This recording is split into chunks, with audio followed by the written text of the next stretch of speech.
The name of the book is The Living Gulf Coast, A Nature Guide to Southwest Florida. The reason I wrote the book was in hopes that people, by getting to know these animals, would get to love them. The book is divided into two sections. The first sections cover the birds that are commonly found down here, the mammals and the reptiles and amphibians, including the snakes and lizards and creepy crawlies and the turtles. And then the whole back section of the book is where you can go in Southwest Florida, in Sarasota, Charlotte, Lee, Collier, Glades, and Hendry County, to actually find them. It's kind of like a cheat sheet to nature. Today we're going to see Ding Darling National Wildlife Refuge, the main part of the refuge. There is also the Bailey Tract and some out islands that we didn't visit. And we're also going down to Lover's Key State Park, which is far less known, but is some of the prettiest beaches and obviously has abundant wildlife.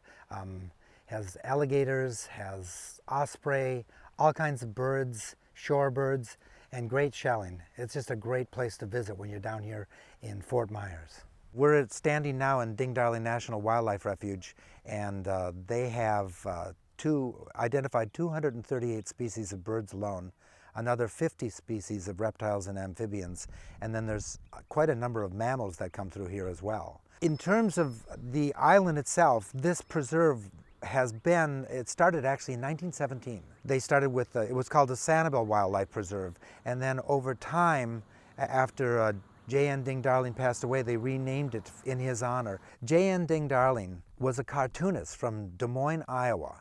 He won several Pulitzer Prizes for his cartoons. He was very, very much into nature, and I think he was actually kind of a spin-off or a follow-through with Teddy Roosevelt, when being conservative meant being for the conservation of nature. And those two words were intertwined. And so he was very much into preserving this in perpetuity for people to enjoy. It's 5,200 and some acres of these tidal flats. And these tidal flats, which are right behind me right now, you can see when the tide gets low, all the birds come in here to feed because they can get to the crustaceans, they can get to the crabs, they can get to all of the different things to eat. The minnows get pooled up. But if you come in here, ironically, when the tide is high, there are no birds to be seen. Sometimes you can drive through here and not see a single bird, so you always have to come in here when the tide is low. Ding Darling attracts, I think it's over 800,000 visitors a year, and this is the second most visited wildlife preserve in the United States. The white birds are American white pelicans, and they spend the winters down here and the summers up in Montana and northern Minnesota, and they're all moving ahead and they're pushing the minnows. They don't dive like brown pelicans. They feed with their beaks, and what they're doing is they're pushing the minnows ahead of them and scooping them up.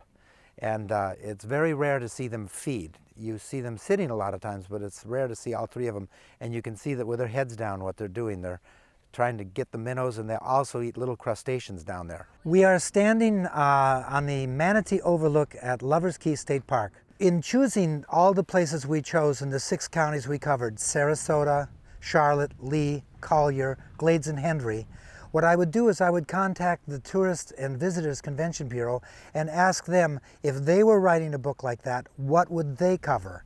And then, as kind of an alternative, I contacted all the Audubon organizations and asked them, as a birder, what would you cover? And the lists were never the same. At Lover's Key, we've got to hit the beach. It's one of the most beautiful beaches in all of Southwest Florida.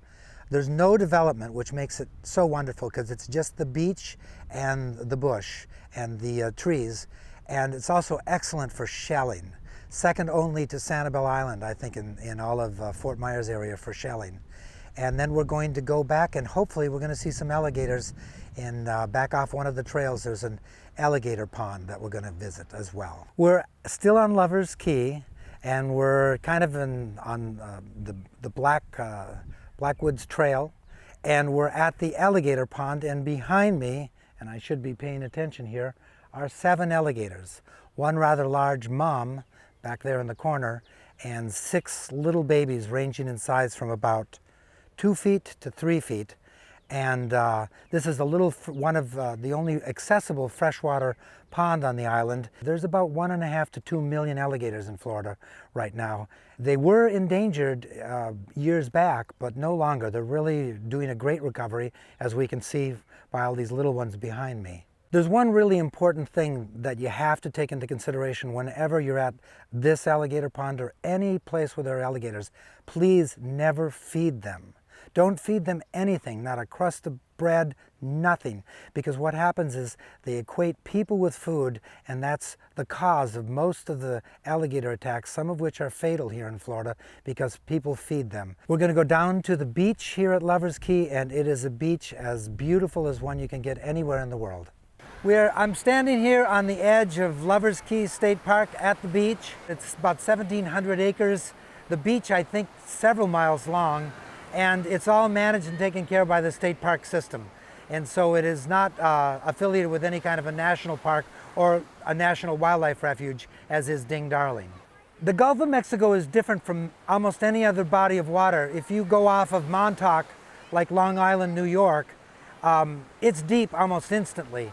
Here in the Gulf of Mexico, to get to 100 feet of water, you have to boat 40 miles.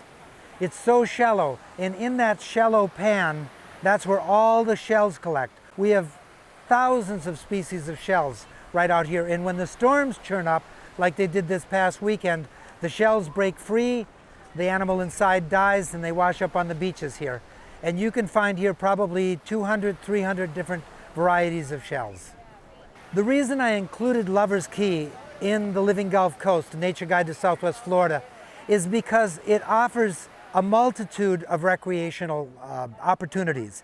You've got the beach, which is a given, and it's gorgeous.